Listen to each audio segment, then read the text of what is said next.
BOVAGLIES PLAID is actually it's a plantation of wood in the firm of Bovaglie, which is, if you're up at the house itself, you look right up into the face of Loch Nagar. It's a fantastic spot, like it. Stormy day, I suppose you would enjoy it too much, but you can spectacular place on a fine day. And it was apparently Queen Victoria was the first thing that said that it looks like a plaid lion in the heather.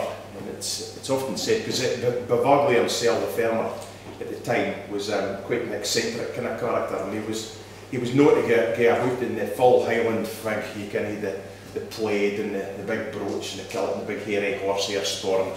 And it was sometimes said that was him and he's walking up Union Street, but actually BOVAGLIES PLAID is the plantation that lies in the fair.